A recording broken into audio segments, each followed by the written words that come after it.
Salam sejahtera untuk kita semua. Perkenalkan, saya Joyce Patricia dari Mentor Mas Andre. Ingin mempresentasikan hasil final project yang saya kerjakan dalam memenuhi tugas akhir studi independen data analis di Celered School. Sama di sini ada latar belakang. Latar belakangnya adalah data analis adalah bidang pekerjaan yang memiliki tugas untuk mengumpulkan data, menganalisa data, dan menjelaskan data yang dapat digunakan untuk proses pengambilan keputusan.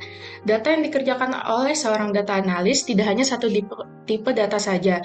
Berbagai jenis data seperti data operasional, data pelanggan, data kota, dan data yang lainnya yang berhubungan dengan organisasi juga dapat dikerjakan oleh seorang data analis.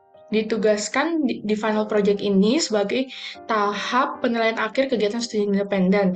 Pada final project ini, penulis menggunakan dataset Electric Vehicle Population Data, yang dataset ini merupakan data populasi kendaraan listrik yang berada di Amerika. Dataset ini memiliki 17 kolom dan memiliki sebanyak 130.728 data. Analisis data, kolom yang terdapat pada dataset Electric Vehicle Population, di sini kolom pertama ada VIN 1-10. VIN ini adalah Vehicle Identification Number, yang merupakan nomor identifikasi kendaraan dari kendaraan yang terdata. Yang kedua ada county. County adalah nama daerah di mana kendaraan listrik berada. Ketiga city. City merupakan nama kota di mana kendaraan listrik berada. Keempat ada state. State merupakan nama provinsi di mana kendaraan listrik berada. 5. Postal code merupakan kode pos tempat kendaraan listrik berada. 6. Model year, tahun pembuatan model kendaraan listrik yang terdata. 7. Make, itu merupakan perusahaan manufaktur kendaraan listrik yang ada di data. Ke-8 model merupakan model kendaraan listrik yang terdata. Lalu ke-9 ada electric vehicle type atau tipe kendaraan listrik. 10 ada clean alternative fuel vehicle eligibility, yang merupakan kelayakan pembakaran bahan bakar kendaraan alternatif. Yang 11 ada electric range, yaitu rentang elektrik kendaraan. Ke-12 ada base MSRP, yang merupakan harga dasar kendaraan elektrik di tempat penjualan kendaraan. Yang ke-13 ada legislative district, itu data jumlah distrik yang legal yang berada di daerah tersebut. Ke-14 ada DOL Vehicle ID, itu ID tipe rangkaian kendaraan listrik. Ke-15 ada Vehicle Location, itu titik lokasi kendaraan elektrik terdata, di mana kendaraan tersebut berada. Ke-16 ada Electric Utility, yang merupakan perusahaan tenaga listrik yang terlibat dalam pembuatan kendaraan. Dan yang terakhir, kolom yang terakhir ada 2020 Census Tract, yang merupakan nomor sensus kendaraan listrik yang terdata pada tahun 2020. Selanjutnya adalah data processing. Di sini data processing dilakukan menggunakan ETL. ETL merupakan singkatan dari extract, transfer, dan load. ETL adalah proses pengumpulan, penggabungan, dan pengolahan data dari berbagai sumber data yang memiliki bentuk yang berbeda-beda yang akan diubah ke dalam bentuk yang sesuai dengan kebutuhan. Menggunakan tools Pentaho Data Integration untuk melakukan proses ETL ini. Pentaho Data Integration memudahkan pengguna dalam pengolahan data, dimulai dari tahap pengambilan data, pembersihan data, dan penyimpanan data. Pentaho Data Integration menyediakan fitur pengambilan dan penyimpanan data dengan format yang beragam dan dalam bentuk yang mudah diakses. Sekarang kita akan masuk ke dalam proses ETL-nya.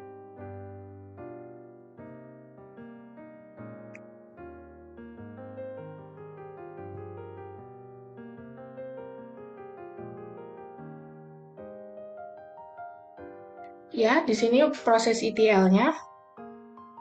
Di sini proses ETL pada Pentaho Data Integration sudah berhasil dijalankan dan sudah sukses untuk di-load ke database.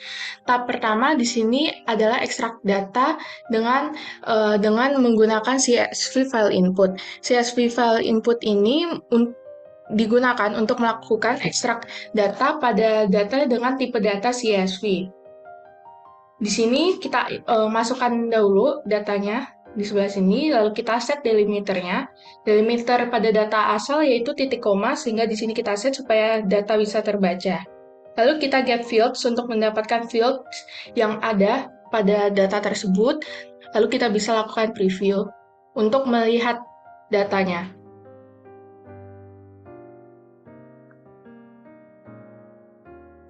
Jika sudah berhasil keluar seperti ini, berarti data sudah berhasil diinput. Lalu kita oke. Setelah data berhasil diinput, kita akan melakukan beberapa proses transformasi. Transformasi yang pertama itu kita menggunakan replace in string. Di sini kita melakukan beberapa perubahan tulisan. Yang pertama adalah perubahan tulisan pada state. Field state ini awalnya merupakan tulisan singkatan dari state tersebut, seperti WA, AK, AL, AR, AZ, AP, BC, dan seterusnya. Lalu kita akan mengubah, mereplace-nya dengan tulisan yang lebih lengkap. Di sini WA yaitu Washington, AK Alaska, AL Alabama, AR Arkansas, AZ Arizona, dan seterusnya. Lalu kita harus, di sini ada case sensitif, kita harus mengesetnya menjadi Y. Karena jika tidak mengeset case sensitif menjadi Y, maka semua huruf akan terbaca. Misalnya, di sini kan kita hanya mau mengubah state dengan huruf yang besar ya, kayak WA, AK, AL, R, dan AZ, dan seterusnya. Tapi kalau misalnya kita nggak case sensitif, huruf kecil pun akan terbaca. Misal di sini Washington. Di Washington ini ada huruf HI.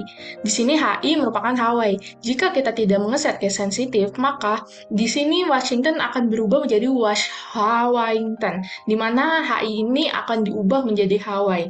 Jadi begitu, itu kenapa kita harus mengeset case sensitif agar tidak terjadi perubahan tulisan pada huruf kecil, karena kita hanya mengubah yang huruf besar saja.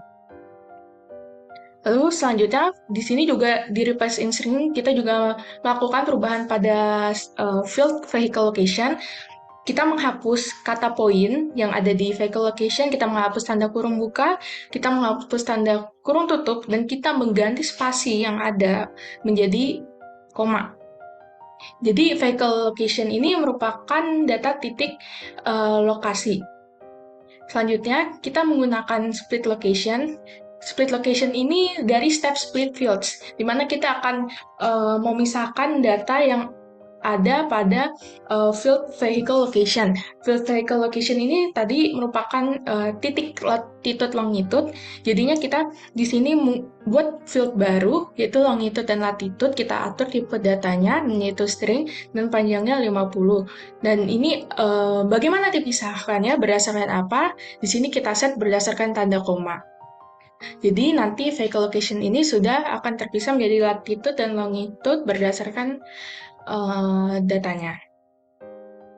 Step selanjutnya adalah step formula. Step formula ini kita gunakan untuk melakukan perubahan tulisan dan pengisian nilai nol. Perubahan tulisan ini dilakukan pada field make dan model, yaitu dengan menggunakan formula proper dan lower. Di sini awalnya field make dan model itu kata-kata berisi value dengan huruf besar semuanya, huruf kapital semuanya. Jadi kita di sini ingin mengubah value tersebut yang huruf kapitalnya hanya di awal kata saja, sisanya huruf kecil. Jadi pertama kita lowerkan dulu, kita lakukan lower pada fieldnya, lalu kita gunakan proper. Jadi proper ini yang akan membantu yang akan membuat setiap kata tuh memiliki huruf kapital di bagian awalnya, bagian awal huruf pertama kata tersebut. Selanjutnya, kita akan mengisi nilai nol. Nilai nol yang di sini kita mengisi county, city, model, dan electric utility. Di sini kita mengisi nilai nolnya menjadi nilai NA. Kenapa kita mengisi nilai nol ini dengan NA, kenapa nggak dihapus saja? Karena nilai nol pada data tuh termasuk banyak sekali. Takutnya jika dihapus akan sangat berpengaruh pada proses analisis. Karena jumlahnya yang sangat banyak, jadi kita menggantinya dengan NA. Step selanjutnya adalah select values. Pada step ini, kita akan memilih field mana yang ingin dimasukkan ke database akhirnya dan mengganti nama field jika diperlukan. Di awalnya kita sudah get fields, akan tampil semua fields yang sudah dilakukan transformasi. Lalu kita melakukan penyusunan kembali field-nya. Seperti ini, new county, county yang asli kita hapus, kita ganti dengan new county. City juga city yang asli kita hapus, ganti dengan new city. Lalu field ini kita ganti dengan nama county, kita ganti dengan city, kita ganti make, kita ganti model, dan kita ganti dengan electric utility. Gitu, oke. Selanjutnya di sini filter rows. Filter rows ini kita gunakan untuk memisahkan postal code yang null, arm for state dengan nama arm for specific, dan yang terakhir postal code dengan 98634. Kenapa kita memisahkan ini? Karena data ini menimbulkan data noise. Jadi kita pisahkan ini ke data noise karena data ini membuat visualisasi tidak ada yang tidak terdeteksi. Jadi supaya terdeteksi semua ini juga tidak ditemukan, data ini tidak ditemukan juga, dicari di pencarian online. Jadi data ini kita hapus saja. Selanjutnya yang terakhir kita load di database. Kita load database di sini. Kita edit connection-nya di sini pakai connection Postgres yang sudah dibuat, lalu target skemanya practice, target tabelnya electric. Lalu kita truncat table. Truncat table juga diperlukan agar saat transformasi dijalankan berulang kali, data yang sudah dibenarkan di transformasi itu tidak terus bertambah di tabelnya. Jadi datanya akan terus berganti baru sesuai dengan transformasi, bukan terus bertambah. Lalu kita klik SQL, nanti di SQL ini tampil SQL untuk menyimpan di database-nya, itu nanti kita bisa langsung execute, lalu klik OK. Setelah ini data sudah bisa dilihat di database, sudah berhasil di input di database. Semua kolom sudah masuk, semua datanya juga sudah masuk, gitu. Yes. Kita kembali lagi ke selanjutnya adalah data visualization. Data visualization atau visualisasi data adalah tahap analisis data yang berguna untuk mengkomunikasikan data atau informasi dengan membuatnya ke dalam objek visual. Contohnya titik, garis, batak, dan lainnya. Dan dalam bentuk grafik. Tujuan utama dari visualisasi data adalah untuk mengkomunikasikan informasi secara jelas dan efisien kepada penggunanya melalui grafik informasi yang dipilih, seperti tabel atau grafik. Visualisasi yang efektif membantu penggunanya dalam menganalisa dan penelaran tentang data yang ada, sehingga data yang kompleks menjadi mudah dipahami dan dapat mudah dicari informasinya secara cepat dan tepat. Pada proses data visualization ini, penulis menggunakan tools Tableau. Tableau merupakan tools visualisasi data yang sangat memudahkan pengguna. Tableau bisa melakukan visualisasi data dari berbagai macam sumber file atau database. Kita masuk ke Tableau. Oke, di Tableau ini, yang pertama di sini kita membuat chart untuk electric vehicle type in state. Di sini adalah chart untuk menampilkan penyebaran tipe kendaraan listrik yang ada di state-nya, sesuai state-nya. Pewarnaan pada map ini berguna untuk membedakan tipe kendaraan listrik yang ada. Di sini, yang ungu muda untuk battery electric vehicle, yang ungu tua untuk plug-in hybrid electric vehicle atau PHEV. Nah, kita dari chart ini kita bisa melihat bagaimana penyebaran tipe kendaraan listriknya. Di sini berarti yang warnanya ungu tua, di sini mayoritas berarti plug-in hybrid electric vehicle, yaitu di Alaska berarti mayoritas kebanyakan plug-in hybrid electric vehicle. Lalu di sini kita lihat yang ungu muda, berarti di sini mayoritas tipe kendaraan listriknya yang ada itu battery electric vehicle di New Mexico. Lalu untuk warna ungu yang lain seperti pencampuran warna ungu ini bisa diartikan punya komposisinya masing-masing. Setiap tipe kendaraan listriknya, entah 70-30%, 60-40%, atau mungkin 50-50%. Jadi warna ungunya tuh ungu yang tercampur antara tua dan muda. Kalau bisa dilihat di sini California berarti komposisinya kebanyakan di situ tipe kendaraan listriknya battery electric vehicle begitu. Lalu kita masuk ke yang kedua. Yang kedua ini adalah top 20 total company electric vehicle in district. Di sini kita menampilkan top 20 perusahaan kendaraan listrik yang memiliki penyebaran di distrik terbanyak, di mana yang di data distriknya tuh banyak gitu, pendataan distriknya tuh banyak. Nih, jadi kita di sini set fields make dulu menjadi kolom, terus kita set legislative district, kita count di menjadi rows, lalu kita melakukan filters di sini pada make, supaya di sini kita menampilkan top 20 legislative top 20 berdasarkan count listingnya legislative district gitu. Di sini kita bisa melihat mayoritas perusahaan kendaraan listrik memiliki penyebaran kendaraan di 49 legislative district. Chevrolet di setting count-nya ada 49, ini mayoritas kebanyakan di top 20 ini 49. Lalu di urutan kedua itu jumlahnya 48. 48 di sini ada Mitsubishi, terus di sini ada Mini, di sini ada Honda. Lalu kita masuk ke chart berikutnya. Chart berikutnya adalah SHFV eligibility by postal code. Di sini kita mengetahui penyebaran SHFV eligibility kendaraan listrik berdasarkan postal code. Pewarnaan di sini berdasarkan perbedaan dari tipe si AFV eligibility-nya di setiap daerah postal code-nya. Sini yang ungu berarti not eligible due to low battery range. Di sini yang warna ungunya lebih muda berarti eligibility unknown as battery range has not been researched. Di sini yang warnanya sudah lebih muda lagi berarti di sini clean SAF eligibility-nya clean alternative full vehicle eligible. Nah, terdapat daerah yang memiliki penyebarannya nih banyak banget nih. Jadi di sini mungkin ada yang dua tipe, di sini ada yang dua tipe, di sini ada di Colorado ini berarti di sini penyebarannya di sini ada clean alternative full vehicle eligibility, di sini juga ada yang eligibility unknown as battery range has not been researched. Kalau di Wyoming di sini hanya tipe kendaraan tipe SHFV eligibility-nya itu eligibility unknown as battery range has not been researched.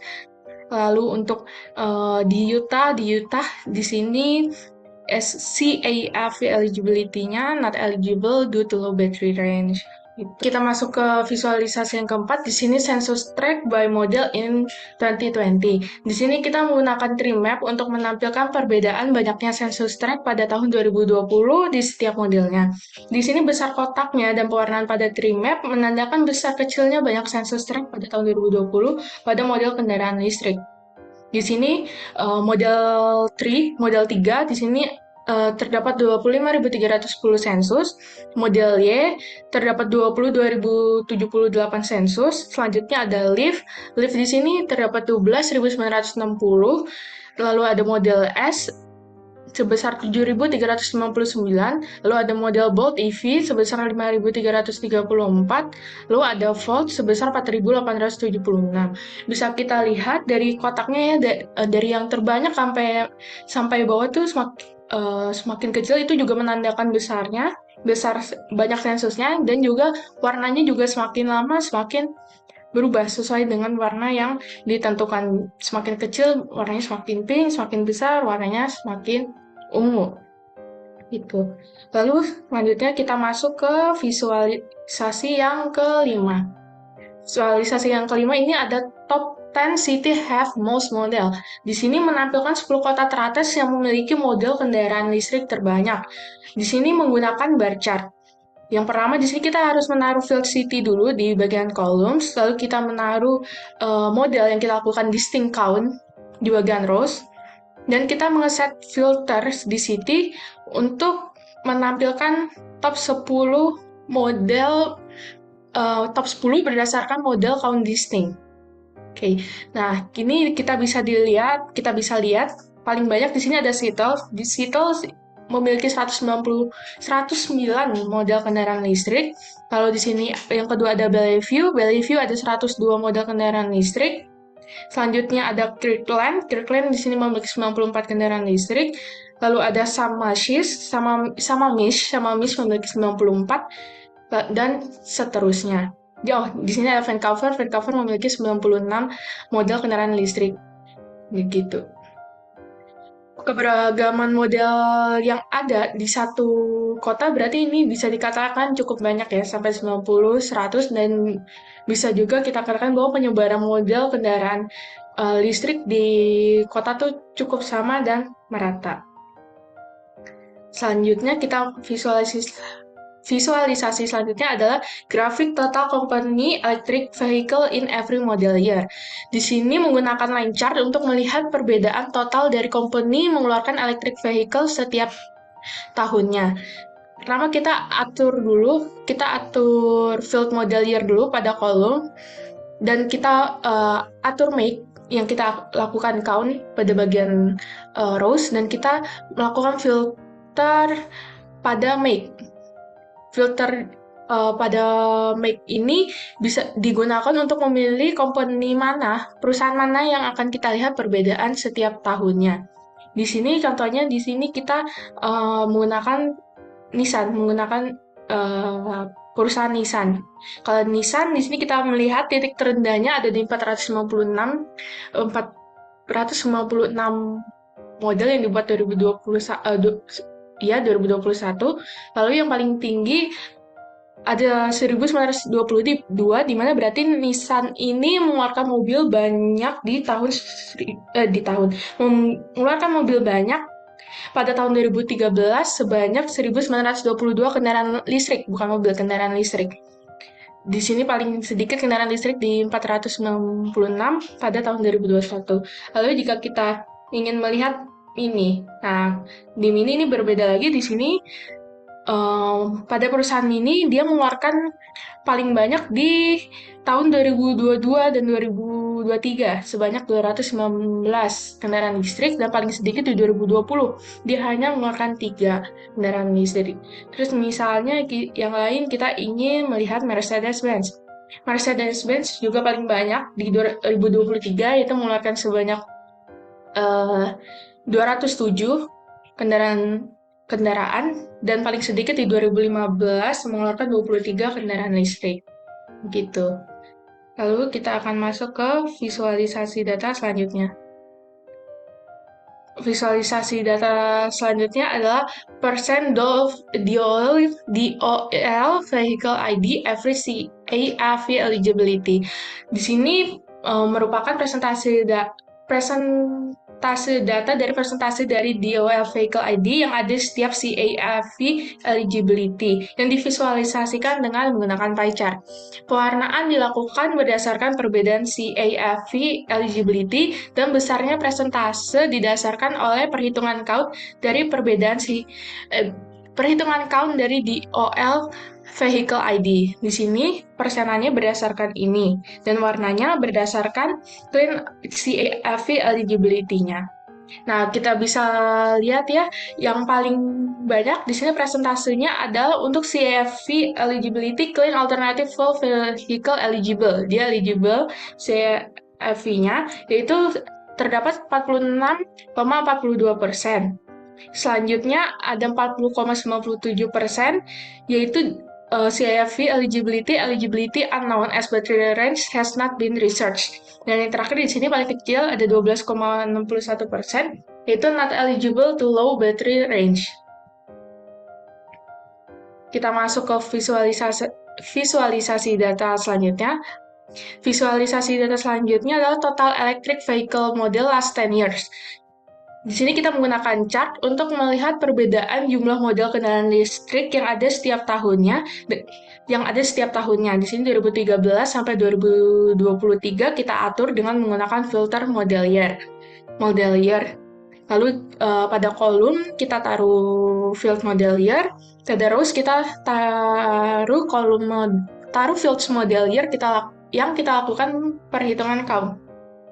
Di sini paling tinggi di tahun 2022, di mana berarti model pada tahun ini nih, kendaraan listrik yang dikeluarkan dengan model tahun ini tuh sebanyak 28.012.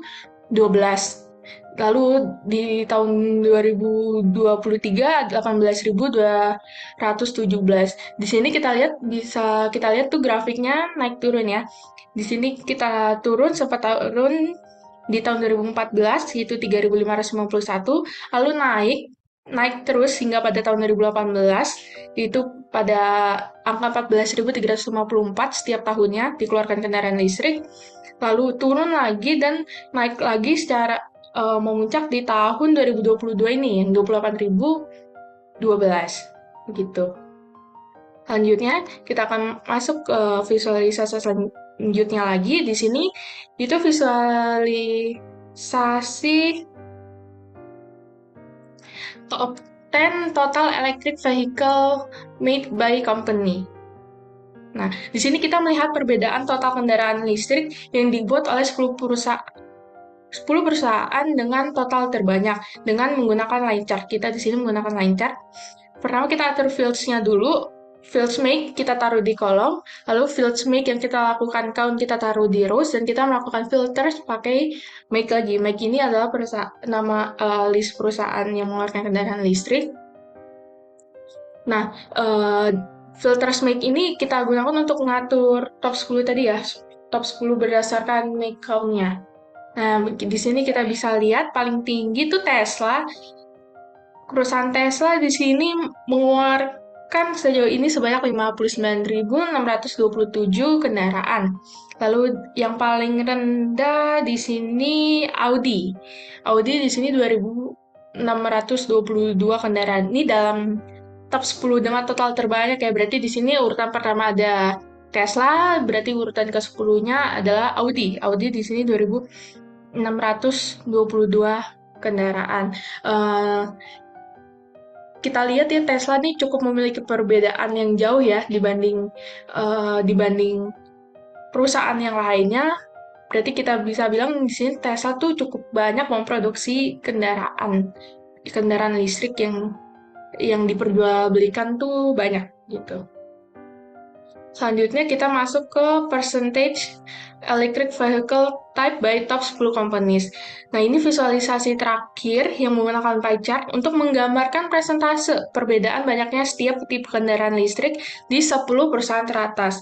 Di sini ya, kita atur make sebagai columns agar visualisasinya itu menampilkan 10 chart yang beda. Di sini ada 10, kita buat filter make yang untuk menampilkan 10-nya. Terus di sini kita pewarnaan berdasarkan electric vehicle type. Ada ungu tua dan ungu mudanya. Nah, setiap perusahaan di sini tuh kita lihat memiliki presentase tipe kendaraan elektrik yang berbeda-beda ya. Di sini ada Nissan, Tesla, Volkswagen yang 100% tipe kendaraan listrik. Tipe kendaraan listriknya itu battery electric vehicle. Lalu di sini ada Toyota yang lebih banyak, sebanyak 97,88% itu plug-in hybrid electric vehicle dan 2,12%-nya battery electric vehicle. Lalu di sini juga ada Kia. Kia di sini lebih banyak baterai electric vehicle-nya yang sebanyak 69,2%, dan yang plug-in hybrid electric vehicle-nya hanya 30,98%. Di sini berbeda-beda ya presentasinya. Berarti memang tidak semua perusahaan tuh lebih banyak yang battery electric vehicle, tidak semua perusahaan tuh yang plug-in hybrid electric vehicle begitu. Selanjutnya kita masuk ke dashboard regional presentation. Di sini dashboard pertama ini dibuat untuk presentasi berdasarkan daerah, berdasarkan lokasi. Berarti di sini yang pertama kita taruh vehicle by state, yaitu berdasarkan state. Di sini ada CAFV, eligibility by postal code, berarti berdasarkan postal code, daerah juga. Lalu di sini ada visualisasi grafik total company electric vehicle in every model year. Lalu di sini ada chart top 20 total company electric vehicle industry, dan yang terakhir di dashboard ini ada chart top 10 city have most model. Lalu di dashboard kedua ini merupakan dashboard utamanya ya. Di sini dashboard electric vehicle type. Dashboard electric vehicle type ini menampilkan chart-chart lain yang merepresentasikan semua data, merepresentasikan semua analisis gitu. Di sini ada presentasi electric vehicle type by top 10 companies. Lalu ada present DOL vehicle ID FVCA, FV eligibility. Lalu ada top 10 total electric vehicle made by company. Lalu ada total electric vehicle model last 10 years. Lalu ada census track by model in 2020. Setelah semuanya sudah selesai, kita melakukan penguploadan ke Tableau Public. Di sini sudah berhasil di-upload ke Tableau Public. Nah, ini adalah semuanya sudah berhasil ya di-upload ke Tableau Public, visualisasi datanya. Oke, sekian dari saya. Kurang lebihnya mohon maaf. Mohon maaf jika ada salah kata. Terima kasih.